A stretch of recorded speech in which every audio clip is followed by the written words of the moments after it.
자, 안녕하세요. 북스형 카페 여러분. 자, 오늘은 23년도 기출문제 분석 강의를 진행을 해볼까 합니다. 자, 2023년 기출문제 분석 강의 하기 전에 먼저 보이는 기출문제 문항별 총괄 분석표를 좀 보세요. 예. 자, 여기 제가 이제 4개 유형을 나눠가지고 이렇게 이제 분석을 좀 해봤는데요. A 유형은 기출 주제와 관련된 거고요. B 유형은 기본서나 교과서 다독을 통해서 풀 수 있는 부분. 그 다음에 C 유형은 좀 약간 논문 및 기타 심화서 있죠. 그 다음에 뭐 신간 이렇게 해서 나눴고 D 유형은 추론형 문제 같은 것들은 이제 있어요. 역교론 관련돼서 있는데 전반적으로 작년에 비교해 볼 때 문제가 좀 어려워진 것 같긴 해요. 예. 그래서 20년도 2020년도 문제가 좀 되게 어려웠잖아요. 그 20년도 문제하고 21년도 문제의 중간 사이 유형 이렇게 보시면 되고 작년 문제보다는 좀 어려워졌다. 특히 역교론에서 이제 신간 관련된 내용들이 좀 많이 나왔기 때문에 요게 좀 어려운 것들이 이제 난이도가 좀 올라간 것 같아요. 근데 이제 뭐 한국사 같은 경우에는 전반적으로 좀 문제가 쉬웠던 것 같고 세계사는 약간 더 어려워진 것 같고요. 예. 그 정도 이제 볼 수가 있는데 자, 여기 이제 A 유형을 좀 보면 기출 주제인데 기출 주제가 좀 많이 이제 안 나왔어요. 특히 역교론에서 이제 기출 주제가 좀 예전에 많이 나왔는데 역교론 문제에서 좀 많이 안 나왔다는 게 좀 특징이고요. 예.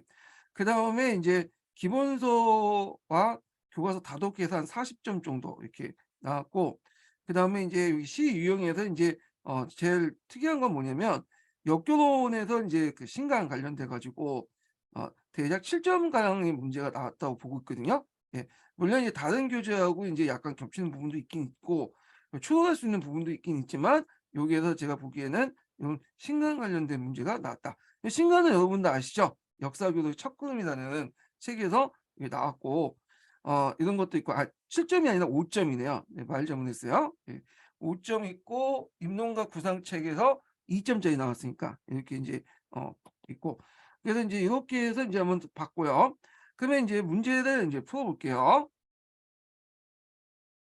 자, 여기 이제 문제 풀기 전에 제가 이제 자세한 그 문제 풀이는 제가 이제 그 카페에 기출문제 분석 자료실이 있어요. 분석실이. 거기에서 이제 주로 올려놓을 테고, 요번에 이제 할 것은 이제 전반적인 경향이나 답안 같은 거 체크를 좀 하는 거거든요. 이 강의가. 그래갖고, 요거는 그냥 간단하게 체크 정도 해주시고, 하시면 될 것 같아요. 예, 자세한 내용은 제가 이제 12월 달에 기출문제 분석 그 자료를 올려놓을 테니까 참조를 해 주시고요. 그리고 제가 이제 역경 강의하는 도중에 어 인증번호를 알려드릴 거예요. 인증번호 2개를 알려드릴 거거든요. 그래서 인증번호 2개를 잘 기억해 놓으셨다가 나중에 그런 이벤트에 지금 행사를 하고 있으니까 수강 이벤트에 응해 주실 때 인증번호 2개를 이렇게 알려주시면 될 것 같아요. 예. 자, 그러면 이제 1번 문제를 볼게요. 1번 문제. 1번 문제를 이제 보면 다음은 고등학교 세계사 수업에 대한 예비교사와 지도교사의 대화이다.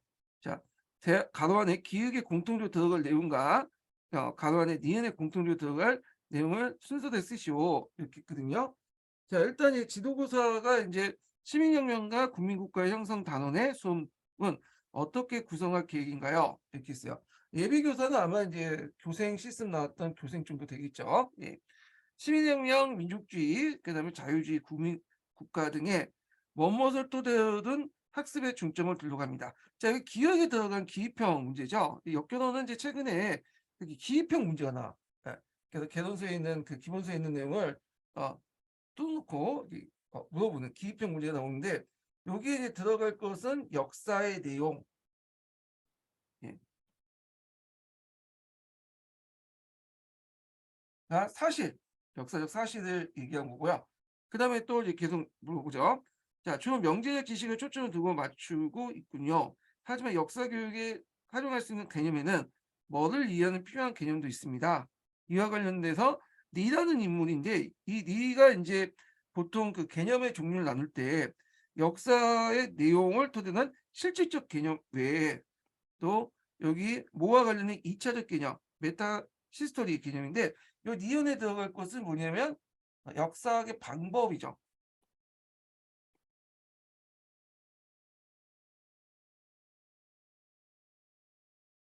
그래서 여기는 역사의 내용과 어떤 사실과 관련된 내용이고, 이 역사적 사실을 이제 끌어내기 위해서, 이 사실을 끌어내기 위해서 하는 연구 방법, 이렇게 이제 보시면 될 거야. 방법적 개념이다, 이렇게 이제 보시면 되는데, 요거와 관련돼 갖고 이제 그 나왔던 그 근거가 뭐냐면, 이게 입농 역사 교육의 입농과 구상책이에요. 역사 교육의 입농과 구상이 몇 페이지에 있는 내용이냐면 401페이지에 있거든요. 그래서 이제 네가 이렇게 개념을 이제 이렇게 그 실질 개념하고 그다음에 메타 역사적 이동 개념, 그러니까 이제 역사의 반복 관련된 내용을 제시한 이유가 있어요. 예. 그게 뭐냐면 이제 앞에 여기는 안 나왔지만 리젠이라는 사람 있죠. 예. 이 리제가 이제 뭐냐면 역사 의식을 유형화시켰잖아요. 그래서 뭐 비판적 유형 뭐 이런 것도 있죠. 발생적 유형 등등. 예. 그 네 가지도 유형이 있는데, 요걸 이제 바탕으로 해서 역사 의식의 발달을 설명하려고 했어요. 그래서 이 사람은 어 개념을 두 개로 나눴죠. 예. 그래 갖고 인제 뭘로 나눴냐면 실제적 개념하고, 그리고 여기 보면 두 번째 이제 개념이 예 메타 역사적 이론.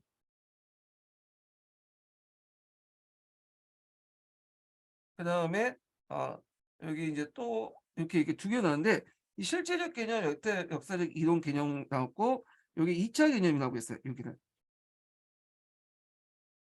그래서 요때 이제 실질적 개념, 잘못 썼네요. 실제가 아니라 실지죠. 실지. 잘못 썼 자, 실질적 개념, 실제적 개념은 어 이거는 이제 뭐와 관련된 거예요? 역사 의식, 역사 내용하고 관련된 거고, 요거는 메타니까 보통 이게 메타라고 되면 어떤 넘어서라는 뜻이잖아요. 그러니까 내용을 넘어서 그 내용을 이제 뭐냐 만드는 그런 거와 관련된 거겠죠. 그러니까 메타 역사적 이론 같은 경우에는 역사의 연구 방법론과 관련된 거야. 그러니까 우리가 교수학습 방법론이 아니라 연구 방법론이에요. 그러니까 뭐 어떤 역사를 연구할 때 뭐 사료학습이라든지 사료 그 분석이나 비판 이런 것들 있죠. 이런 거와 연결돼 있다. 그래서 이렇게 이제 실질적 개념과 그다음에 메타 역사적 이론, 이렇게 두 가지 개념으로 나눴고, 실질적 개념은 그 뭐냐면 아 역사 내용과 관련된 거고, 실질적 개념이죠. 계속 틀리네. 경험이나 실질적 경험.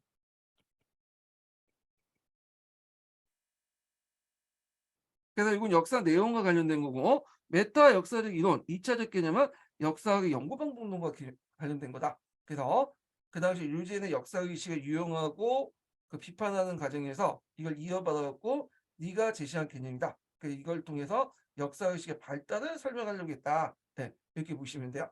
자, 그래서 그거와 더불어 이 사람은 영국 학생을 대해서 사회 연구도 했다고 해요. 이걸 이제 바탕으로 뭐 이렇게 있는데, 요 문제는 그렇게 뭐 내용이 그냥 대충 보고 떼어 맞출 수 있는 내용이긴 한데, 약간 이제 특이한 건 역사 교육의 이론과 구상이라는 책에서 나왔고, 그리고 인제 그 첫걸음에서도 잠깐 2 차적 개념이라는 부분에서 나왔어요. 첫걸음에 2 차적 개념이라는 개념이 나와 있거든요. 그래서 우리가 알고 있는 기본서에서 벗어나는 좀 문제예요. 예. 그래서 요게 이제 가지고 이제 논쟁이 좀 많긴 많았는데, 제 생각에는 뭐 내용과 방법 정도 써도 다 맞게 해 주신 것 같은 해요. 왜냐면 지금 전반적으로 물체 같은 느낌이 들거든요. 그 합격자들 얘기에서 보면요. 자, 그래서 인제 있고, 그다음에 2번 문제 볼게요. 2번 문제. 2번 문제는 인제 삼국사기에 있는 내용을 이제 낸 것 같아 그냥. 예. 그래서 고대사 부분인데, 요거는 뭐 교과서라든지 뭐 이런 것들 열심히 읽어 보시면 역사적 상식이 좀 있으면 다 풀 수 있는 부분이에요.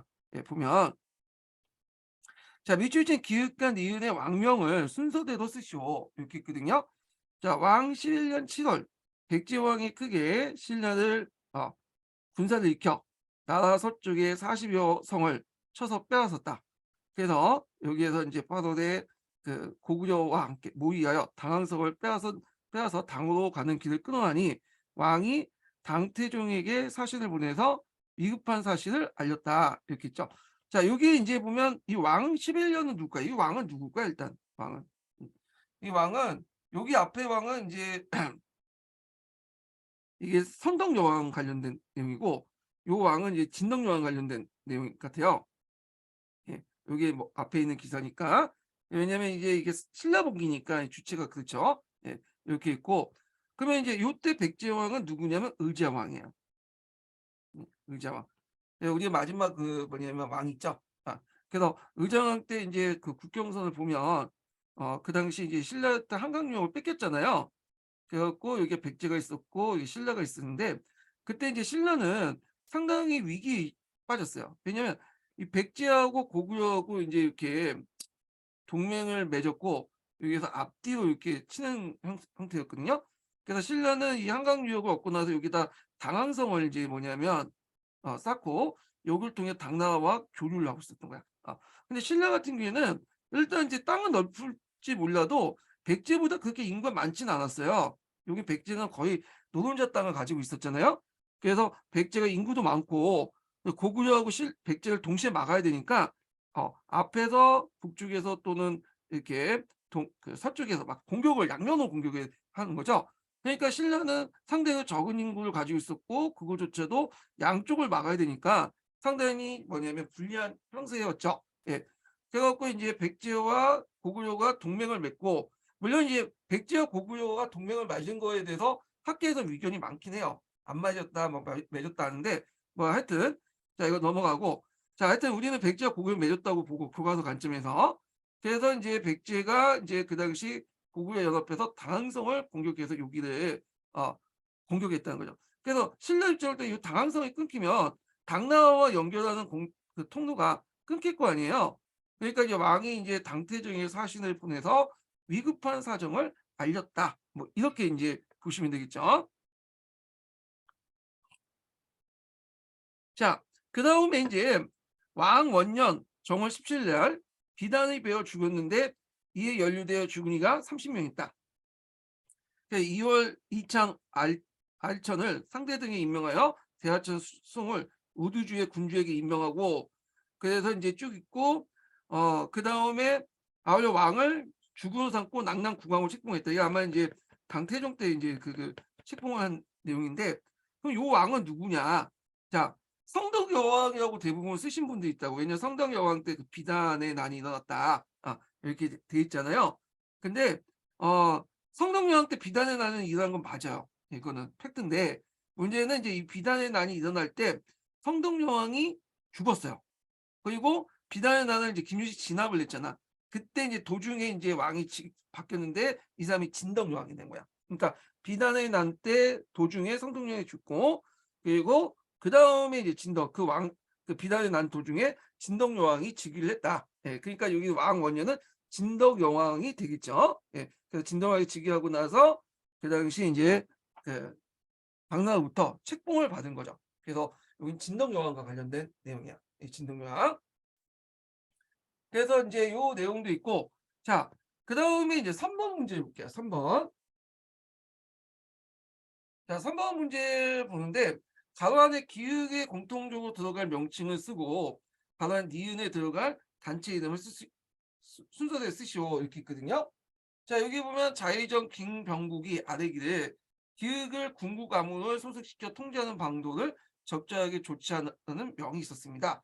지금 세계 모든 나라들은 모두 상국과 상사, 상해 등의 명칭이 있으니 별도의 기구를 세워서 해상공국이라고 부르면 그들을 관리하는 방도 사무소서. 여기 이제 알 수 있는 게 해상공국이죠. 해상공국. 그리고 이 기획은 이제 뭐냐면 모르겠지만 이제 해상공국과 관련됐다는 걸 이제 알 수 있고 자 나를 보면 고정강제가 각 모임을 확파할 때 경무청의 내부의 평령을 받아서 이은에서 소관했던 상무회의의 문서와 인가장을 모두 거두어뒀다. 그러나 만민공동회 열리자 이기동 등의 각 도의 각 각도 각군에 통을 보내어 기획의 수천 명을 서울로 들어오라고 소집하여 곳곳에 오래 장복하도록 하였다. 그래서 이렇게 있는데 그럼 이게 기획의 공통적으로 들어갈 게 뭘까요? 보부상이죠. 보부상. 이 보부상은 조선시대 때부터 이제 뭐냐면 조선 정부가 관리를 했죠. 그래서 여러 가지 특혜를 주고 정치적으로 필요할 때 이들 동원을 했어요. 그리고 개항 이후에 이 보부상을 중심으로 해상공국이라든지 상리국이라든지 뭐 이렇게 이제 여러 단체들을 만들어 주면서 일종의 정부가 뒷배를 뭐냐면 그, 봐줬던 거죠. 자, 그래서 이제 이렇게 있고 여기 보면 이제 니은에 들어갈 것은 한국협회야, 한국협회. 이 한국협회가 뭐 이제 단서가 될 수 있는 게 각 모임을 협파할 때는 거야, 여기. 그래서 이거는 좀 약간 뒤에 만민공동회가 있는데 우리가 이제 독립협회를 처음에 탄압할 때 정부에서 어, 원래 정부가 이제 군대를 동원해서 탄압을 하려고 했는데 그게 잘 안 됐어. 예. 그게 왜냐하면 이제 눈에 보이는 사람들 있잖아요. 외국에서도 볼 때 뭐 정부가 직접 나와서 민간 단체를 탄압하기 모양새가 별로 안 좋으니까 그때 이제 한국협회는 보부상 조직을 이용해갖고 이 독립협회를 탄압을 했고 그 과정에서 독립협회하고 한국협회 사람들이 치고받고 싸운 거야. 그러니까 고종황제가 이제 뭐냐면 그걸 이제 말린 척하면서 한국협회와 독립협회를 동시에 해체시켰어요. 예. 그러니까 이제 거기에서 만민공동회, 그러니까 이제 만민공동회는 독립협회가 이제 조직을 했던 모임 아니에요. 그러니까 공동회 아니에요. 만민공동회는. 그러니까 이제 그거에 대한 반대해서 독립협회 해체에 반대해갖고 들고 일어났던 거죠. 예. 그래갖고 이제 또 보부상을 이제 뭐냐면 그 소집을 해서 거기를 이제 뭐냐면 얘네들을 잔입시켜서 이제 해체시키려고 했다가 잘 안 되니까 그 처음에 잘 안 되니까 나중에 가서 군대를 동원해서 이제 해체시킨 거죠. 예. 그래서 독립협회하고 한국협회가 동시에 해체됐다. 요걸 좀 아시면 여기 니은에 들어갈 게 한국협회라고 보시면 될 것 같고 그다음에 독립협회와 한국협회 합체 그 뒤에 만민공동회 개최돼 가지고 그거에 대한 반발을 하게 되니까 또 보부상들을 몰래 보내서 그들을 이제 뭐냐면 또 뭐냐면 해체시키려고 했던 거고 안 되니까 이제 군대 가서 이제 군대를 동원해 갖고 해체시켰다. 이렇게 이제 보시면 되겠죠. 그래서 만민공동회나 뭐 강모임에 협파를 할 때 뭐냐면 요 부분이 이제 뭐냐면 한국협회의 단서가 될 수가 있겠죠. 예. 자, 그다음에 이제 4번을 볼게요. 4번. 자, 가로 안에서 기역에 들어갈 조약의 명칭과 니은 안에 이제 가로 안에 니은에 공통적으로 들어갈 제도의 명칭을 쓰시오. 이렇게든요. 자, 1435년 부르구르 공장 필리프와 뭘 맺었냐면 이거는 이제 서계에 있는 내용이죠. 아라스 합약을 맺게 돼요. 아라스 합약을 맺고 샤르치스가 잉글랜드의 공세를 본격적으로 펼치면서 제정 군사 국가의 체제를 구축해 나갔다. 이렇게 있는데 자, 이 아라스 합약은 서강제도 있고 서계도 있어요. 이 부분. 샤르치스가 이제 항태제에서 왕을 즉위를 했잖아요. 근데 그때 이 브루그노 가문이 이 사람하고 사이가 안 좋았어. 브루그노 가문은 이제 프랑스에 있는 가문이지만 그 당시 잉글랜드와 이제 손을 잡고 뭐냐면 샤르치스를 공격을 했던 때죠. 그러니까 이제 우리 입장을 때는 좀 매국노이라고 볼 수 있는데 그 당시에는 이 프랑스가 국가 의식이 없고 가문이나 이제 왕조를 더 중요시 여겼던 분위기 때문에 하여튼 그렇게 했다가 나중에 이 아라스 하약을 맺고 그 당시 이제 부르그노 공작하고 타협해서 힘을 합쳐서 영국군을 몰아내기 시작했죠. 그때 이제 그 샤르치스가 이제 계획했던 것이 상비군이에요. 상비군, 뭐 서강제에서는 칙령군, 그 다음에 또 이제 또 기사군단이라고 하죠. 예, 다 맞아요. 왜냐면 이제 번역하는 과정에서 각각 이제 뭐냐면 번역 용어가 다르다 보니까 그냥 서계나 서강제나 교과서에 있는 내용도 있으면 맞다고 보시면 될 것 같아요. 상비군을 이제 뭐냐면 창설했다는 거죠. 그래서 이 상비군이 성적이 커지기 시작해요. 그럼 상비군이 왜 창설됐냐? 용병이죠, 용병. 이 용병의 폐해 때문에. 그래서 용병이나 뭐 이런 사람들 이제 뭐냐면 고용했더니 막 뭐냐면 난리쳤죠. 그래서 약탈도 하고 또 기사들 같은 경우에는 이제 기사군 같은 동원하기도 쉽고 이들도 약탈하기 마찬가지야. 그러니까 백년 전쟁은 말이 100년이라고 하지만 실제 중간중간에만 했고 대부분 그때 군인들은 거의 약탈을 하고 다녔어요. 약탈을 하고 있다가 뭐냐면 우연히 마주쳐 갖고 전쟁을 하고 전투를 하고 그런 식이었어. 예. 그래서 이런 용병들이나 이제 용병 약탈이라든지 기사군 저기 기사들 여기에서 기사군단이라고 하지만 요거하고는 좀 약간 다르죠. 예. 상비군하고 기사군단 그 상비군은 기사군단이라 하지만 기사들이 모여 있는 군단이 아니에요. 예. 용어상 좀 약간 그런데 하여튼 이 상비군과 칙령군 같은 경우에는 용병들의 이제 폐해를 없애고 그다음에 기사들 동원할 때 이제 동원할 수 시간도 좀 많이 걸리고 하니까 즉시 이제 자기가 동원할 수 있는 부대가 필요했던 거야. 그래서 만들었던 게 상비군이고 그 상비군을 뭐냐면 유지하려면 하면 뭐가 필요해요? 재정이 필요하죠. 그래서 재정 체제를 완비했죠. 그래서 재정 군사 국가 체제를 구축할 수밖에 없다는 거. 요 상비군들은 뭘로 무장됐냐면 총포류로 무장돼 있어요. 총포류. 예. 총과 포로 무장, 하양 무기로 무장됐죠. 예. 그래서 원래 초창기 때 이제 그 영국군한테 잉글랜드군한테 프랑스군이 매번 깨졌잖아요. 근데 후기에 들어가면 오히려 거꾸로 이 총과 포로 무장한 그 상비군한테 이 영국군이 깨지게 되는 거야. 그래서 이제 이런 것들은 좀 기억을 해주시면 돼요. 예. 그래서 요 내용을 이제 제대로 좀 이해하려면 서강자 관련된 내용을 좀 읽어보시는 것도 제일 좋을 것 같아요. 그때 이제 그 백년 전쟁에 걸쳐서 그 프랑스가 제정국가, 군사국가가 발전됐다. 그 내용이 있거든요. 그래서 이거 한번 보시면 될 것 같고요. 그래서 이 백년 전쟁 관련된 문제가 나왔다는 거 이렇게 있고요. 그 다음에 5번을 볼게요. 5번. 자, 5번은 교육과정, 15년 교육과정 관련된 내용과 그 다음에 내용 조직 방식 관련된 내용이 있죠. 예. 그래서 이 문제 풀어보면, 자, 다음은 고등학교 한국사를 가르치는 교사의 수업 연구 일지다. 자료 읽고 작성 방법에 따라서 서술하시오. 이렇게 있거든요. 자, 여기 보면 이제 교육과정 분석이 있죠. 그래서 고등학교 한국사 과목의 교육과정을 살펴보기 앞서 2015년 개정 사회과 교육과정 딱 나와 있죠.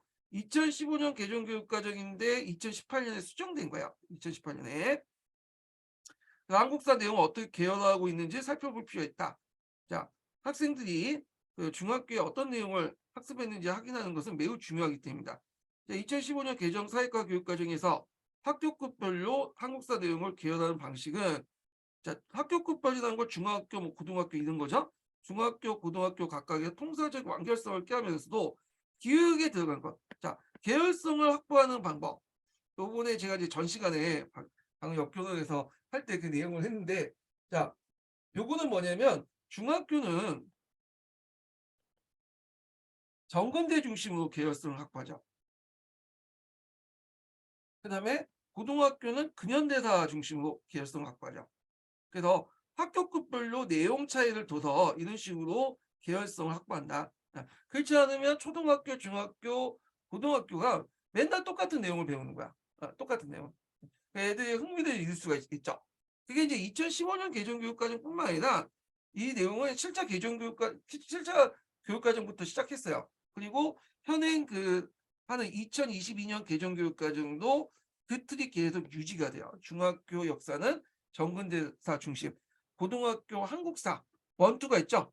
원은 이제 주로 보시면 이제 알지만 정근대사가 좀 약간 더 많고 투는 근현대사가 많아요. 하여튼 전반적으로 근현대사 이렇게 해서 내용 차이를 둬서 계열성 확보했다 이렇게 이제 보시면 되겠죠. 그래서 요거는 이제 요거 가의 이제 내용을 보면 알 수가 있겠죠. 예, 고등학교 한국사 과목과 역사 내용 친절하게 이런 것도 알려줬죠. 그래서 여기 보시면 여기까지는 정근대사, 여기는 근현대사 있고 여기까지는 여기만 정근대사고 여기가 근현대사. 예. 그래서 이런 식으로 내용 차이를 있고 여기에 들어가시면 이렇게 보고 쓰면 되겠죠. 그래서 가로 안에 기역에 들어갈 내용을 요 가를 참고해 가지고 쓰면 이렇게 답이 나온다. 예. 이렇게 보시면 되고 이건 교육과정 개정에 있어요. 교육과정 개정에. 자, 그 다음에 단원 계획을 볼게요. 자, 고등학교 한국사 과목에서 선사시대부터 19세기 전반까지 역사를 정근대 한국사 2라는 대주제에서 다루고 있다. 이를 나와 같이 재구성했다. 그래서 정근대 한국사 이해죠. 요거는 이제 어디에 속하냐? 내용 조직 방법의 분야사죠, 분야사. 분야사라는 것은 정치사, 경제사, 사회사, 뭐 전쟁사 이게 다 분야사야. 예. 그래서 예를 들어서 이제 연대기적 방식 같은 경우에는 이제 다 다루잖아요. 정치, 경제, 사회. 그래서 정치, 경제, 사회, 문화 요것만 다루는 거야. 분야사는. 정근대 한국사 이해라는 것은 이것도 뭐야? 어, 이것도 분야사죠. 왜냐하면 한국사를 다 다루는 게 아니라 정근대사 부분만 다루는 거죠. 정근대사. 예.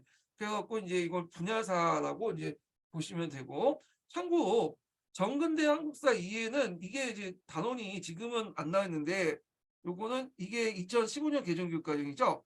요 대단원의 명칭이 어디 나왔냐면 이번에 교육과정 좀 공부해 보신 분들 알 거예요. 한국사 그가 원투로 나눠져 있거든요. 아까 지만 한국사 원투는 한국사의 3분의 2가 정근대사로 이렇게 구성이 됐어요. 그 중에 이제 하나가 이제 이 명칭, 대단원 명칭, 정근대사 한국사 이해인가? 요게 있어요. 그 단어명이. 아마 이제 22년 개정교육과정을 이제 염두에 두고 여기다 집어넣은 것 같은데, 자, 하여튼, 이렇게 있고요. 그래서 여기는 15년 개정교육까지 나왔지만, 잠깐, 뭐, 내용하고 직접적인 관련이 없지만, 답안하고는 그 22년 개정교육과정을 슬그머니 이렇게 집어넣은 것 같아. 그래서 이걸 볼 때는 이제 이게 22년 개정교육과정이 내년에 나올 가능성이 상당히 높다. 지금은 이게 단서만 집어넣은 거고, 예. 그래서 이제 하여튼 이렇게 보시면 되고, 자, 그 다음에 이제 수업 계획을 보면 여기 수업 계획 과정에 할 일 해갖고 교사의 땡땡 역사교육관 교육관 수업 철학 성찰 이렇게 있는데, 그 다음에 디귿에 보면 역사학의 본질적으로 자연과학과 다르다고 생각한다. 그 역사학에서는 인간의 행위의 이유, 동기, 목적에 대한 이해가 중요하다. 이에 대한 해석은 역사가에 따라 다를 수 있다. 그렇죠. 그래서 여기에서 이제 볼 때 물어보는 게 뭐냐면 디귿을 바탕으로 니은에 들어갈 내용이에요. 요걸 바탕으로 해서 여기에서 제가 이제 좀 보면 이건 물론 제 주관적인 해석이긴 한데 역사가에 따라서 해석은 달라질 수 있다. 이거죠. 이게 이제 일종의 요거와 연결돼서 보면 역사관 이렇게 이제 볼 수가 있겠죠. 역사학에 대한 관점, 역사를 보는 관점 이렇게 있는데 이 역사관 관련된 내용은 갈색책이 있어요. 예, 그래갖고 이제 교사의 인식에 영향을 미치는 것 중에 세네 가지 요소가 있는데 그중에 역사가 뭐 역사 교육과 뭐 등등등등 있어요. 예, 그거 이제 관련돼서 내용 낸 것 같긴 한데 하여튼 요걸 보고 요쪽에 해석을 해갖고 이게 추론을 하는 그런 내용이다. 라고 보시면 될 것 같아요. 그래서 약간 이제 뭐냐면 추론형 문제인 것 같긴 한데 갈색지역에 관련된 내용이 언급돼 있고 기출에도 좀 언급된 부분이 있어요. 역사관 관련돼서. 예, 그렇게 좀 보시면 될 것 같아요. 자, 그래서 여기 이거하고 요거는 그냥 추론해서 풀 수 있는 부분도 있고, 근데 요거는 에어돼 있죠. 내용 조직 방식이나 요거는 에어드인데, 요거 내용 조직 방식은 아까쯤에 이제 분야사가 있고, 그다음에 조직 방식의 단점은 분야사 단점을 쓰면 되겠죠. 예, 분야사. 그래갖고 요거는 잠깐만요. 하나를 더 열어놔야 되겠네. 예. 자, 여기 정리를 했거든요. 그래서 녹색책, 파란책 보면 이게 내용 조직 방식 있죠. 그 내용 조직 방식은 해마다 한 문제씩 나와요. 그 특징, 장점, 그다음에 단점, 뭐 유의점 있으면 유의점 내워 주시고 그러면 이제 좀 보면 이런 건 외워둬야 돼요. 그냥 특정 분야에서 관심에 집중하기 때문에 시대사 전체의 발달 과정을 이해하기 어렵다. 네. 그다음에 활용하기가 적절한 규제가 부족하다. 이거 오타가 있네요. 시대등을 들었는데 부적절하다. 이렇게 이제 보시면 되겠죠. 예. 자, 세 가지 에어 두시고. 자, 그 다음에 뒤에 넘어가서 이제 6번 문제 볼게요. 6번. 자, 6번 문제는 이제 조고대사 관련된 내용이죠. 예. 그래서 이제 내용 보면 다음 자료를 읽고 작성 방법에 따라서 서술하시오. 한 문제의 신임을 얻은 가인은 태중대부가 되어 조정의 기밀을 강조하면서 원문하는 그 글을 썼다. 자, 요게 이제 들어간 게 가진론이에요. 가진론. 이 가진론은 뭐냐면 그 당시 이제 이 가희가 진나라는 이제 바로 그 앞에 있는 그 시기잖아요. 동시에 이제 그 자기들 입장으로 땐 그냥 현대사겠죠. 그 진나라 멸망을 보고 왜 진나라 멸망했을까? 그 이유를 뭐냐면 적어 놓은 책이야. 이 가진론이야. 요게 이제 어디에 나와 있냐면 사설 보는 아시아사에 나와 있어요. 그 신동계도 없고 한의중에도 없거든요. 그래서 공부를 해 두실 때 사설 보는 아시아사도 꼭 봐 두세요. 요 사료들이 상당히 많이 나와요. 예, 뒤에도 이제 명나라 그 이갑제 관련된 사료도 그 사설 보는 아시아사에도 나오거든요. 예. 자, 그래서 가진론이라는 불리는 글을 작성했다. 그래서 그는 진제국이 일개 피부의 등장을 멸망의 원인을 인위의 정치를 행하지 않고 통치 방식을 바꾸지 않을 탓이라고 말했다. 그래서 법가적인 통치 방식 때문에 그렇다. 뭐 이런 식으로 얘기하냐. 가인은 한왕조도 그 역법을 고치고 제도를 정비하는 데 개혁을 나서야 한다고 주장했는데, 자, 참고로 이 역법이라는 건 오늘날 달력 같은 거 비슷한 건데 진나라 역법을 그대로 쓰고 있었어요. 예. 그래 갖고 이거 역법이 바뀐 게 이제 나중에 한무제 때거든요. 자, 하여튼 있고, 자, 그래서 이제 주장인데 이는 당시 조정 훈신들의 불만을 쌌다. 그들은 노자의 무의치의 사상과 법가의 치술이 혼합된 작가적인 뭐에 영향을 받느냐? 요게 이제 뭐냐면 항로수이죠. 자, 항로수 많이 들어보셨을 거예요. 이 항로수라는 것은 항제라는 사람이 있어요. 항제. 그러니까 우리가 이제 생각하는 그 황제가 아니죠. 그 황제는 누룽 황제예요. 사망 옹제할 때 그 황제 있죠. 사망 오제할 때 오제 첫 번째 황제인데 우리식으로 따지면 뭐 고조선의 당군 할아버지 정도 이렇게 보시면 돼요. 예. 그래서 황제, 전옥, 제곡, 제호, 제순 이렇게 이제 그 오제가 나가잖아요. 오제 첫 번째 우두머리라고 보시면 돼요. 황제의 숭배 사상과 그 다음에 여기에다 이제 노장 사상 있죠. 노장 사상이 결합된 거야. 그러니까 이제 도교의 그 뭐냐면 도교는 아니지만 도교는 나중에 이제 거기에다 뭐 신선술이나 민간신앙 다른 것들이 다 결합된 거죠. 요때 이제 뭐냐 도교의 원류가 되는 사상이다 이렇게 보시면 돼요. 예. 그래서 이 항로술이 또 뭐와 또 결합됐냐면 벽가와 또 결합돼. 이상하게 이제 벽가가 결합돼요. 예. 자, 하여튼 그 항로술이 벽가 사상과 결합돼 갖고 이제 그 말이 잘못됐네. 항로술이 결합된 게 아니라 벽가가 이제 노장 사상하고 결합이 되죠. 예. 그리고 요 벽가 노장 사상과 그다음에 이제 황제 숭배 사상. 요게 이제 삼위일체 갖고 만든 것이 뭐냐면 항로술이다. 황제 숭배 사상과 노장 사상, 법가 사상 이렇게 이제 결합돼서 만든 게 항로 사상이다. 이렇게 보시면 돼요. 그래서 요 내용도 좀 기억을 해 주시면 되고 그러면 항로술하고 그러니까 항로술가 노자 사상이 주 내용이죠. 노자 사상과 법 법가가 왜 결합됐냐? 다 이유가 있어. 이거 한의중에 나와 있죠. 자, 법가라는 것은 법의 엄격한 집행을 강조하잖아요. 왕의 또 황제의 권위를 강조하고 근데 그 근원에 대한 어떤 답을 제시하지 못해. 자, 우리 같은 경우에 보면 이제 법이 있고 법령이 있고 그런 것도 있죠. 법과 법령은 뭐가 근원이 돼서 그게 나온 거야? 헌법이죠. 헌법을 통해서 이게 정당성이 부여받고 어떤 그 법과 법령으로서의 어떤 그게 있잖아요. 근거가 될 수 있는 거잖아. 근데 황제나 황제의 권위나 황제의 권력은 뭔가 근거가 있어야 될 거 아니야. 근거가. 근데 근거가 없어. 그러니까 헌법 같은 역할을 하는 게 법가가 없는 거야.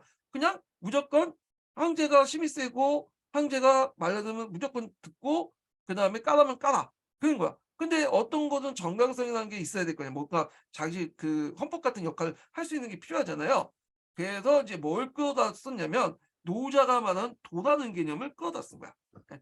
도를 바탕으로 해서 법이 나왔다. 그러니까 법의 뭐냐면 정당성의 근원, 법의 근원은 도다. 이런 식으로 얘기한 거죠.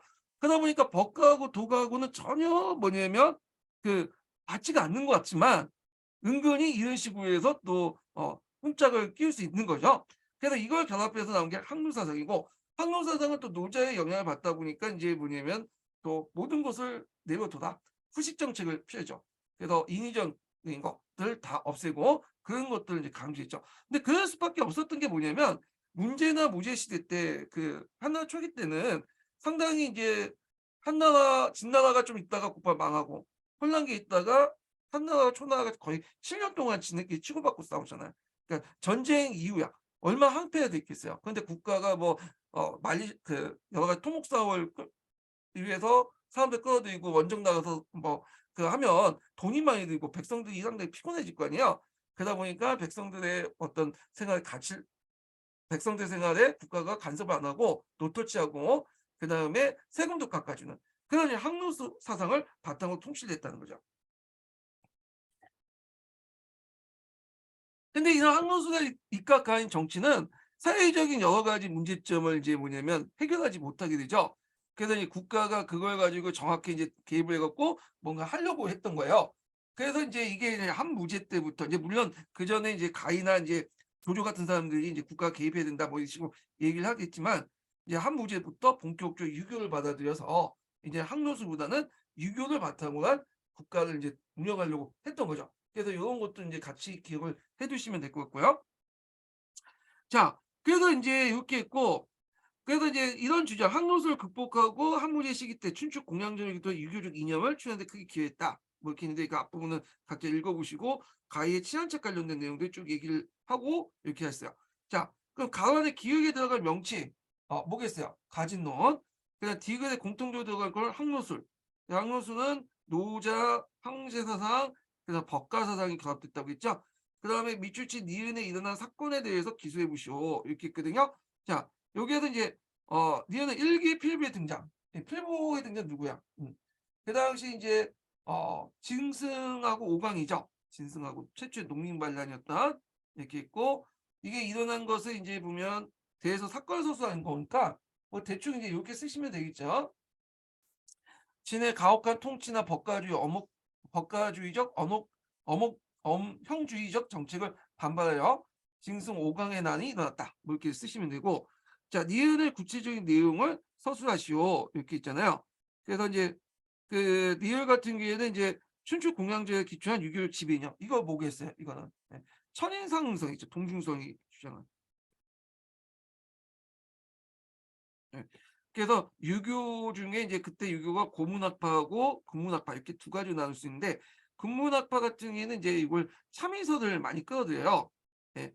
그래서 그 당시 이제 이 유교 경전을 가지고 뭐 예언이라든지 이런 거 앞날을 뭐 알려준다든지 그렇게 하거나 하늘의 어떤 뜻에 따라서 황제가 이제 통치를 해야 된다.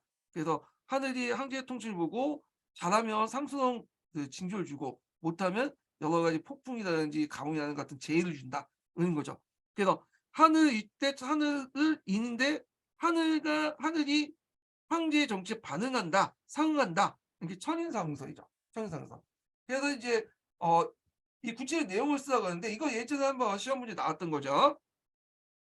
그래서 이제 보면 구체적인 내용을 이제 한의중이나 동계에다 이제 찾아 쓰면 자 하늘과 인간이 서로 교감하기 때문에 황제가 정치를 전하면 하늘에 상승 징조를 주고 잘못하면 재앙을 준다 이렇게 쓰면 되겠죠. 여기에서 인간은 누굴까요? 인간은 일반 사람이 아니라 황제야 황제. 예? 그래서 그 당시에 청인성을 했다면 정치의 주체는 황제야 황제. 그래서 이제 나중에 당 성나라 때 공체주의 개념하고 달라. 공체주의는 사대부와 황제가 같이 해야 된다고 하는 거잖아요. 근데 여기에서는 황제만이 정치적 주체고 황제는 신하한테 책임을 주는 게 아니라 하늘에 책임을 지는 거야.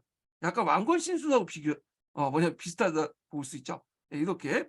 그리고 신하는 그 황제에게 옆에서 보조해 주는 존재거든요. 그러니까 이제 신하가 황제를 제껴두고 자기끼리 분당을 지어 갖고 정치를 하면 이건 잘못된 거죠. 분당죄로 처벌받는 거죠. 그래서 한당 유학에서는 이 분당을 상당히 부정적으로 보고 있죠. 근데 이제 공체주의 넘어오면서 성리학 체제에 넘어오면서 왕하고 이제 뭐냐면 사대부가 같이 정치해야 된다는 논리가 나오니까 분당이 이제 점점 긍정적인 인식으로 바뀌게 되는데 하여튼 그다음 한당 유학의 정치 체제는 이런 청인성서를 바탕으로 해서 황제가 중심으로 하고 나머지 신하는 보조적인 역할을 했다. 예. 그리고 황제가 하늘에게 책임진다는 거는 말 그대로 뭐야? 책임을 안 지겠다는 거야. 하늘이란 걸 책임을 물을 수 없잖아. 하늘이라는 것이 인격화된 어떤 존재도 아니고 아니 하늘이 인제 인격화된 어떤 제도나 사안도 아니고 그러니까 이 통제를 뭐냐면 황제가 멋대로 할 수 있다. 이렇게 인제 그렇게 할 수가 있겠죠. 그러니까 왕권 신수도 비슷하다고 보시면 돼요. 요 단체는. 요거는. 자 그다음에 인제 요렇게 인제 보고 그다음에 A형으로 다시 돌아가서 예. 비용이 이렇게 자 7 번은 인제 뭐와 관련된 내용이냐면 이게 이제 그 1930 년대 40 년대까지 이게 뭐냐면 관내 중국 관내 독립운동과 관련된 내용이죠. 그래서 여기 임시정부 관련된 내용도 있고 이렇게 있는데 좀 볼게요.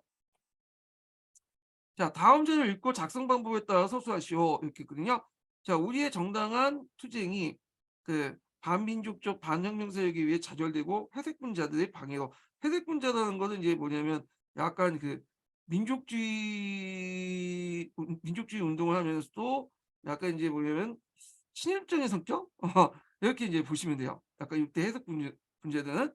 자, 하여튼 민족주의 안에서도 그 안에 이제 친일적 성격을 갖고 있는 이제 일제 끈앞을 이렇게 이제 보시면 되겠죠. 자, 회색 분자의 방해로 인해 소기의 목적을 이루는 데 실패했다. 그래서 이렇게 있고 혁명단 제가 잘못 설명했네요. 다시 얘기할게요. 회색 분자는 여기 보면 그때 이제 자아 우익이 갈등이 있었잖아요. 이걸 가지고 설명했는데 예. 그래서 회색 분자는 자익도 아니고 우익도 하는 그런 중도 성향을 지닌 거 있죠. 예. 그래서 이제 그 뭐냐면 그 당시 이제 누구죠? 자오익 학자 운동을 펼쳤던 그런 단체들 얘기예요. 예, 해석분자들은. 그래갖고 이제 그 당시 이제 그 혁명단체 연합, 그 우익들이 모여가지고 이제 그 목적으로 하나 결성한 게 한국강복운동단체 연합회죠.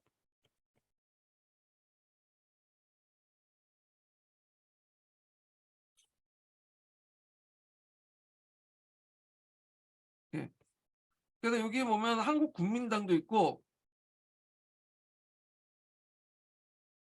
그래서 있고, 그 다음에 조선혁명당도 있고, 뭐 이런 당도 있죠. 그래서 세 개 단체가 이제 만드는 거예요. 한국국민당, 조선혁명당, 한국독립당 이렇게. 그래서 나중에 이제 혁명단체 연합이 이제 만들어지고 나서 이거는 이제 요 세 개 단체들을 뭐요? 그냥 단지 합쳐놓은 거예요. 그러다가 이제 하나 통합이 되죠. 예. 통합한국독립당, 통합이 되잖아요. 예. 그래서 나중에 한국독립당, 통합한국독립당으로 통합된 계기를 만든 단체가 우익단체가 중심은 혁명단체잖아요. 그래서 종전에 이제 관내에 있었던 좌우단체, 좌우합작운동에 반대해가지고 이렇게 해서 우익단체로 결성된 혁명단체 연합 관련된 내용. 그래서 한국강복운동단체 연합회고요. 요 단체 결성 의의를 보면요. 요것도 교과서에 있죠. 네, 교과서에 있는 내용도 있는데 자, 중국 관내 민족주의 계열의 독립운동단체의 분산적 활동을 청산함으로써 혁명 역량을 결집시킬 수 있고 네, 중국 관내 민족주의 계열의 독립운동 세력을 통합하면서 긴구를 유장으로 한 한국독립당 결성을 계기했다. 이 한국독립당은 1930년대에 만들어진 임시정부 기반 정당이었거든요. 이게 그러다가 이제 조성왕이 이제 통합해서 데리고 나갔죠. 그러다 다시 이제 뭐냐면 한국독립당이 있다가 나중에 아까 세 개 단체도 있죠. 예, 한국국민당이라든지 뭐 이렇게 조선민도 합쳐갖고 통합한국독립당을 얘기한 거예요. 1940년에 얘기한 거예요. 그래서 한국독립당 보면 주요 한국독립당만 해도 4개가 돼 있어요. 제가 이제 강의 시간 때 이 한국독립당 관련된 내용을 좀 설명을 했는데 하여튼 이런 게 있다. 자, 그래서 이제 이렇게 있고 그 다음에 이제 나는 이제 뭐 이렇게 본 임시정부는 32회 임시의정회의에서 임시약현 개정안을 채출하면서 조직기구를 변경하였으니 근변의 이 개정에 주로 전일과 같은 국무회의 만반회의 결정으로 이 비상시국에 너무나 정당하지 못한 데다가 우리 강복군 총사령부가 설립되어 정방에 국령을 항하게 하고 쭉 있고요. 그 다음에 이제 여기 보면 단데 요 단은 이제 뭐와 관련된 거냐면 한국 강복군 행동 준수 9개항이야. 요거는 이제 심부셈에 있죠. 심부셈. 그래서 이게 보면 내용 자체도 중요하지만 사료 문제와 연관돼서 나온 문제도 있어요. 사료 문제와 연관돼서 나오면 사료 내용을 알아야지 그 내용을 알 수 있는 거 있잖아요. 예. 그래서 이걸 하면 심부셈 내용을 보셔야 돼. 심부셈. 그리고 또 이제 뭐냐면 저기 우리 역사 내세에 보면 우리 역사 그 것에 가보면 우리 역사에 가보면 거기에 사료 관련된 내용이 있죠. 여기 해서 사료 내용을 좀 분석을 할 필요가 있어요. 이거 보면서. 예. 그래서 요 내용들을 알려면 이 심부셈이나 그런 우리 역사에 가서 알 수 있다. 이렇게 좀 기억을 해두시면 되고 하여튼 이거는 이제 뭐냐면 한국 강복군이 중국 국민당의 도움을 받아갖고 이제 만들어졌잖아요. 근데 세상에 공짜가 없다고 만들어지자마자 이제 뭐냐면 중국국민당이 한국 강복권 9개 행동 준수 9개항을 내고 중국 공산당 승인 없이는 뭐냐면 중국 공산당이 된다. 중국 군사위원회 승인 없이는 그 뭐냐면 모든 일을 못하도록 만들었어요. 그래서 이 한국 강복권을 중국 공산위원회의 어떤 그 뭐냐 예속된 지원군을 만들려고 했다. 이렇게 보시면 될 것 같아요. 요거는 예. 자, 그래서 가선을 계기로 결성된 단체 명칭 아까 이제 한국강복운동 단체 연합회가 있고 그다음에 기획의 단체 결성의 아까 좀 얘기했죠. 밑줄친 니은이 연합 니은이 영국군과 펼친 작전 내용을 쓰시오. 니은은 이제 여기 보면 강복군이 영국군과 펼쳤던 작전이 인팔 작전이죠. 인팔 작전. 자, 인팔 작전이 왜 했냐? 이거 설명하면 좀 약간 길긴 한데 간단하게만 얘기할게요. 그 당시에 태평양 전쟁이었잖아요. 그 전에 중일 전쟁이 있었고, 예. 자, 근데 이제 이때 중국이 막 일본하고 이제 싸우고 있었는데 중일 전쟁, 태평양 전쟁 때 중일 전쟁 시기에는 중국군을 지원하기 위해서 어떤 이제 루트를 이용했냐면 베트남 쪽에 이용해 갖고 이제 중국에 공급을 했어. 미국이나 영국이. 근데 이제 이 베트남이 뭐야? 그 일본군에 점령당하죠. 1940년에. 태평양 전쟁 이전에. 그러니까 이제 요 선이 이제 공급선이 끊어지니까 이제 어떻게 되냐면 공급선을 이제 바꿔갖고 요 미얀마 있죠. 미얀마에서 이제 이렇게 해서 인도로 이렇게 넘어가는 여기 지역이 있어요. 인팔 지역. 인팔 지역을 통해서 뭐냐면 이렇게 해서 티벳을 건너서 이렇게 이제 중국에 지원해주는 그런 이제 봤거든요. 그러니까 인팔은 그 지역은 중국군의 보급선이었어요. 보급선. 네. 그래서 이제 그때 이제 버마에 파견한 총사령관이 뭐냐면 무타구치 네야라는 그 유명한 훌륭하신 분이 하나 있으세요. 네. 그분이 이제 보급도 상관없이 한 개 군단, 세 개 사단을 이끌고 인판을 공격했다가 보급 문제로 안전이 고립돼 가지고 굶어 죽어서 이제 후퇴하죠. 그때 이제 전쟁에서 싸운 사람보다 굶어 죽은 사람이 더 많다고 하는데 하여튼 이 작전이 인팔 작전이야. 네. 그때 이제 일본군을 잡아서 포로신문하거나 문서 번역, 선전 활동했다. 왜냐면 일본어를 할 줄 알잖아요. 네. 그 한국 강복군들이. 그래서 이제 미얀마 인도전선 인팔 작전에 투입돼서 일본군의 포로신문, 문서, 번역, 선전 활동 등을 담당했다. 이렇게 쓰시면 되겠죠. 요거 그냥 교과서에 있어요. 요거 교과서만 잘 읽어보시면 풀 수가 있는 문제야. 요거는 어려운 문제는 아니에요. 자, 8번을 보죠. 8번은 이제 뭐냐면 그리스사인데 고대 그리스사인데 좀 힘들죠. 여기는 어려운 문제야. 약간 전반적으로 요번에 보니까 그 역교론하고 세계사가 좀 문제가 어려웠어요. 한국사는 좀 문제 쉬웠고. 그래서 한국사 같은 경우에는 그냥 교과서만 열심히 읽어도 교과서 지도서만 열심히 읽어도 다 풀 수 있는 거야. 예. 거기에다 사료 관련된 부분은 심부생 관련된 내용들 뭐냐면 보고 풀 수도 있는 거고요. 예. 그래서 뭐 그렇게 문제는 어렵지 않은데 서양사 같은 데는 좀 약간 어려운 문제가 몇 문제 있죠. 서계는 중심으로 나오긴 했는데 좀 어려운 문제가 있어. 서계도 봐도 잘 풀리지 않는 문제도 있긴 있었어요.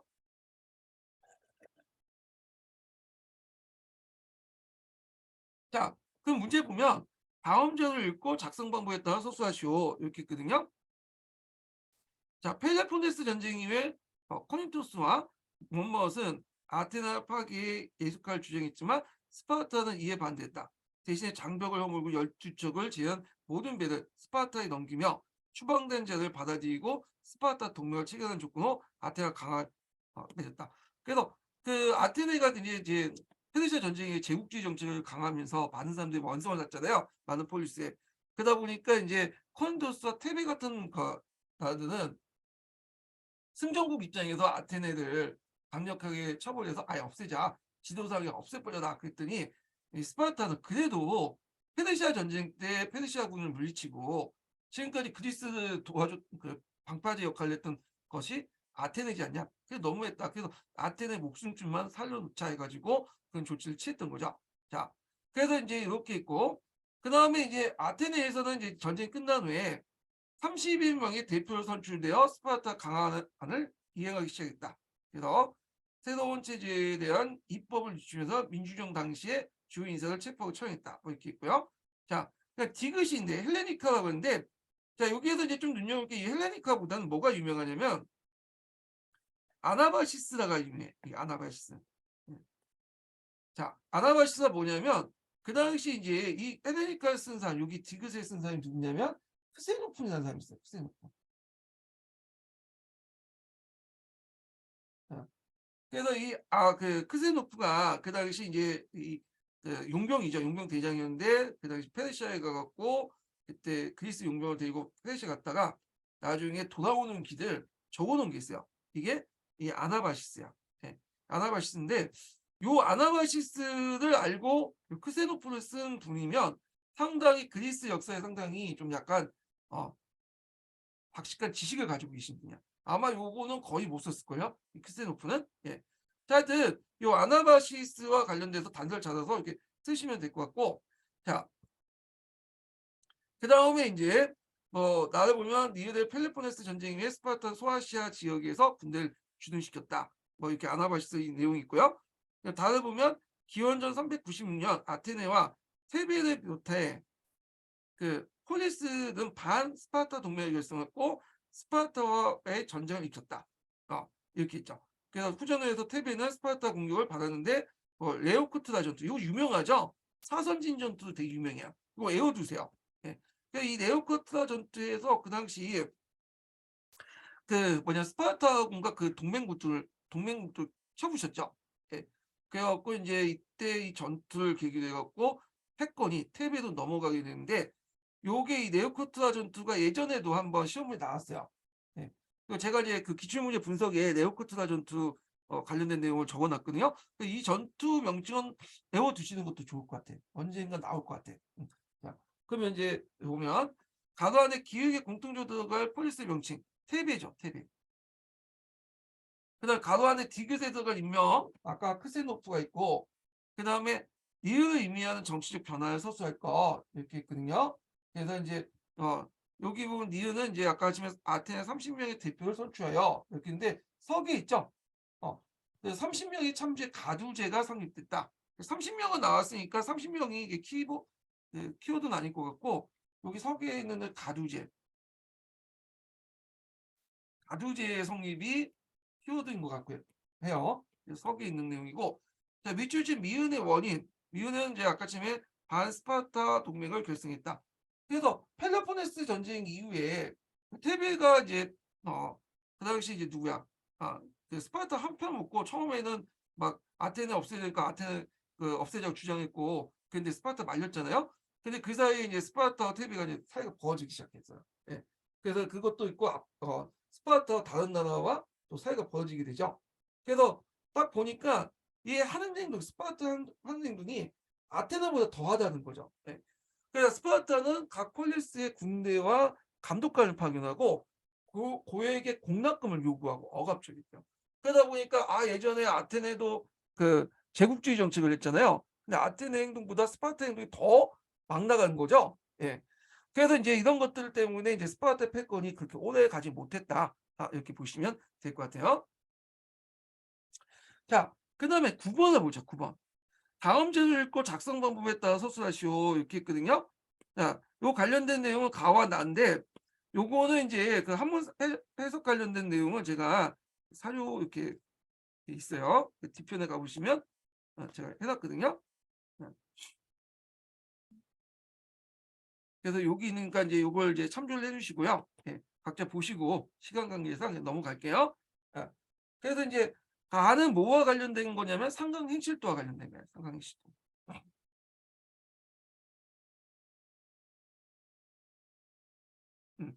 그래서 이렇게 있고 그 다음에 나는 이제 뭐와 관련된 내용이냐면 여기 보면 고려사 조료와 관련된 내용이죠. 상강행실도 관련된 내용은 예전에 기출문제 나왔어요. 네, 기출. 제가 모의고사 때 이거 상강행실도 냈거든요. 네, 그래서 이 명칭은 상강행실도 들어가시면 될 것 같고 그러면 상강행실도의 편찬 목적이 뭐냐? 그건 뭐 교과서에 있으니까 교과서 내용을 외워서 쓰시면 되겠죠. 그래서 내용을 근데 이걸 교과서에도 있는데 불구하고 그 시민한국사에서 꼭 이렇게 베껴가지고 내시는 분들이 있더라고요. 그 근거를 제공할 때 이제 이해를 못하겠어. 교과서에도 있고 어떤 책에 다 있는 내용인데 왜 모든 책을 다 답안을 시민한국사에서 찾아가지고 이렇게 내려고 다시는 모르겠어 근거를. 예. 그래서 시민한국사 읽어야지만 그 문제 풀 수 있는 것처럼 생각을 하도 이렇게 만들 수 있는 만들 또 이렇게 근거를 제시하시는데 좀 그런 것 같아요. 이거는 그냥 교과서만 읽어도 있어요. 교과서만 교과서 다 읽어도 다 풀 수 있는 문제인데. 예. 자, 하여튼 보면 편찬 목적 보면 백성들에게 유교 윤리를 보급하기 위해서다. 유교적 질서를 확립하기 위해서다. 성리학적 중심의 사회 질서를 유지하기 위해서다. 요거 그냥 교과서에 있는 내용이죠. 예. 그 다음에 고려사 저조가 있고 편찬체의 특징이 있어요. 고려의 역사를 편찬체로 서술했다 이렇게 있는데 제가 뭐 강독 시간에 강의 시간에 있지만 고려사 저조는 그 앞에 있는 고려사를 요약한 게 아니에요. 예. 그래서 고려사가 있었잖아요. 고려사. 예. 고려사는 기전체죠. 이 고려사를 요약하는 게 이 저조가 요약이라는 뜻이죠. 고려사 저조라고 하니까 그러니까 요 앞에 있는 고려사를 요약한 책 이렇게 있지만 생각하지만 그건 아니에요. 예. 이 고려사 저조를 보면 고려사에 없는 내용이 고려사 저조에 있는 것들이 상당히 많아요. 그 말은 뭐냐면 고려사 저조가 단순히 고려사 앞에 있는 고려사를 요약했던 게 아니라는 거죠. 이거는 어디를 요약했냐면 이제 학자들의 추정인데 그 앞에 이제 뭐냐면 태조 때 정도전이 있었죠. 정도전이 이제 이 사람도 고려사라고 썼어요. 고려사. 그래서 이 책을 이제 뒤에는 고려사 이제 구분하기 위해서 고려국사라고 얘기를 하는데 이 정도전의 고려국사를 요약하지 않았을까 이렇게 보고 있어요. 왜 그러냐면 이 정도전의 고려사는 신권 중심을 강조하고 있어. 고려사는 왕권이고 그러니까 이제 이 고려사 조도는 이제 이 정도전의 고려국사를 요약해서 신권 위주의 어떤 역사책을 펼쳐나가려고 하지 않았나 그렇게 보고 있고요. 그다음에 그래서 이제 이 고려사 조도는 그 앞에 정도의 고려국사를 요약한 거고 고려사를 요약한 게 아니에요. 고려사에 없는 내용이 고려사 조류에 상당히 많이 들어가 있다. 그렇기 때문에 그 고려 정도전의 고려국사를 요약할 것이 보고 있어요. 물론 지금 고려사 내용은 알 수 없죠. 정도전 내용은 지금 없어졌으니까. 예. 지금 제가 이거 배터리가 이거 왔다 갔다 하네. 잠깐만요. 아, 배터리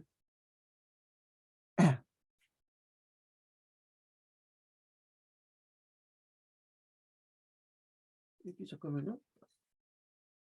배터리가 안 되나?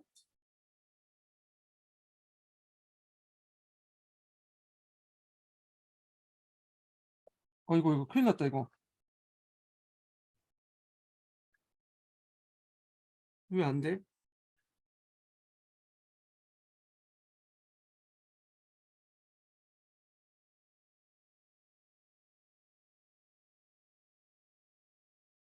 들어왔네요. 이거 10%야. 지금 빨리 해야 돼. 예. 자, 하여튼 그렇게 해서 있는데 이제 고조사 같은 게 기전체에 관련된 내용이잖아요. 근데 고조사 저조 같은 경우에는 그 편연체 관련된 내용이다. 이렇게 이제 보시면 되고, 인증번호 이제 알려드릴게요. A형 인증번호. A형 인증번호는 58번입니다. 58번. 예.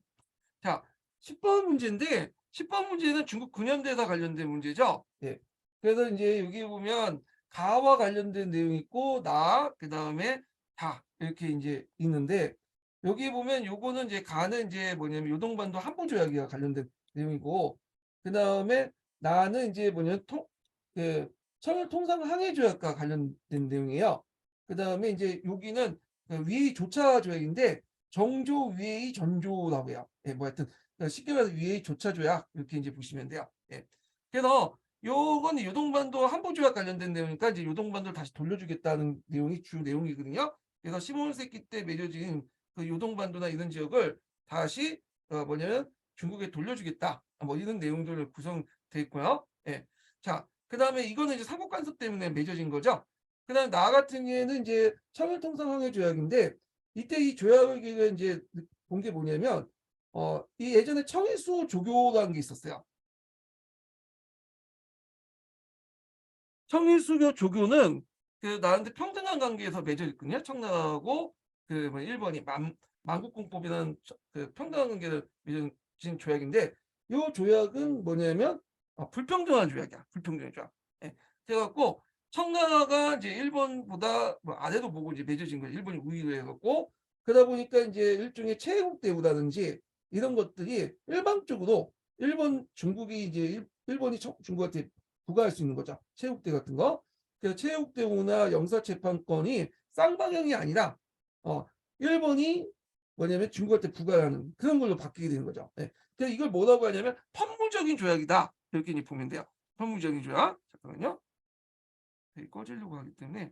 예. 그래서 판무적 상호 호혜적인 게 아니라 한쪽에서만 뭐냐면 부과되는 판무적인 것 때문에 불평등한 거다. 이렇게 보시면 되겠죠.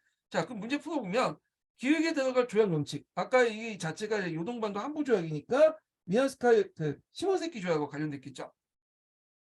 그러니까 나조약의 체결로 인해 중일관계 변화를 밑줄친 니은에 해당한 특권의 명칭을 포함해서 쓸 거. 일제 우대 면제 이익에 대한 조건은 다른 외국 시민들의 현재 부여하거나 장래 부여할 내용과 하나도 다름없이 없어야 된다. 이건 뭐냐면 이제 체국대우 관련된 내용이잖아요. 그러니까 체국대우는 최상의 혜택을 받는 국가라는 의미죠. 예, 어떤 A 국가가 B 국가가 맺을 때 그 C 국가가 이제 나중에 할 때 그 A 국가하고 B 국가가 맺어진 체국대가 설정되면 C 국가하고 B 국가가 이제 맺을 때 유의한 조항을 A 국가한테 자동으로 적용되는 거죠. 근데 문제는 이게 그 A 국가, B 국가하고 뭐냐면 A 국가하고 D 국가가 맺을 때 요게 적용되지 않고 한쪽만 적용된다. 이게 판무적이야. 예. 그래서 불평등한 조약이죠. 그래서 이제 이렇게 쓰면 일본에게 서양 국가에 정했던 체국대를 인정하면서 중국과 일본이 불평등한 조약이 관계되었다. 한쪽만 적용됐다. 일본 쪽만 우위 관계에 입각해서 일본이 갑의 관계에 입각해서 한쪽만 일본한테만 유의하게 적용됐다. 이렇게 보시면 될 것 같고요. 자, 이게 잠깐만요. 계속 꺼지네. 자, 그 다음에 여기 보면 가로 안에 디귿의 공통으로 들어갈 도시 이름을 쓰고 영국이 다조약을 체결할 목적을 밑줄친 니은과 관련된 쓰시오. 이렇게 했거든요. 자, 여기 D는 위에이죠.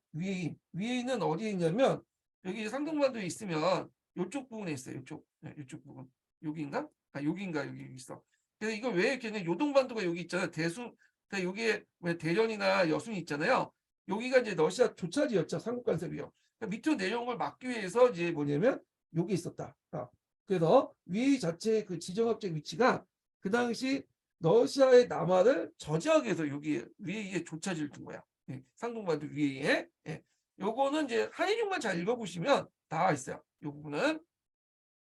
자, 11번인데 11번은 이제 뭐와 관련된 거냐면 그 카톨릭 종교개혁과 관련된 내용이죠. 이게 좀 문제 좀 약간 어려웠어요. 이 부분이. 예. 보면 11번 보면 다음 제를 읽고 작성 방법에 따라서 서술하시오. 그래서 가는 이제 여러분들 각자 읽어보셔야 되겠지만 이건 뭐 만인 사제주의 관련된 내용이고요. 예, 시간 없어서 제가 그냥 얘기만 해드릴게요. 예. 자, 그 다음에 이제 나는 그동안 종교개혁 요구에 호의적이었던 교황청이 강경한 입장을 들어섰고 쭉 있고 공의회를 소집했다. 그래서 이제 그때 뭐 카마파가 공항이 뭐 이렇게 쭉 있는데 요거는 이제 그 뭐냐면 그 트렌트 공회에 있어요. 트렌트 공회. 그래서 이 트렌트 공회를 그러니까 트렌트 공회라고 하죠. 그 설치하는 과정에서 개최하는 과정에서 그 당시 그 카톨릭 안에서의 어떤 분파 갈등 내용 이런 것도 서양사 총론에 읽어보시면 잘 나와 있거든요. 그래서 그거 참조해 주시고 그래서 이제 트렌트 공회에서 여러 가지 이제 개혁 조치를 냈죠. 세 번에 거쳐서 이제 그 공회를 개최했는데 그래서 이제 그 내용 그래서 트렌트 공회 때 성지에 관련된 그 내용을 쓰라. 그 만인사제주의와 비교해 갖고 내용을 쓰라고 한 건데 이게 이제 되게 상당히 어려웠어요. 예. 뭐 종교재판소 여기 기억의 종교재판소라든지 그다음에 트렌트 공회는 그렇게 어려운 내용은 아니거든요. 예, 교과서라든지 뭐 좀 읽어보면 다 나와. 근데 트렌트 공회의 어떤 결정 내용을 쓰면 그냥 이게 이제 우리가 이제 서계나 서강자 정도 수준인데 문제는 단설됐죠. 만인사제주의와 비교해가지고 그 당시 그 트렌트 공회에서 결정한 성직에 관련된 내용을 써. 보고 제가 개운서나 뭐 기타 전문서를 지금 다 꺼다 찾아봤는데 안 나와. 아마 이거 절판 대책에서 내거나 하면 논문에서 낸 것 같은데, 이거 쓰신 분들은 거의 없을 거라고 보고 있어요. 이게 단순히 개혁 내용을 쓰는 게 아니거든요. 예.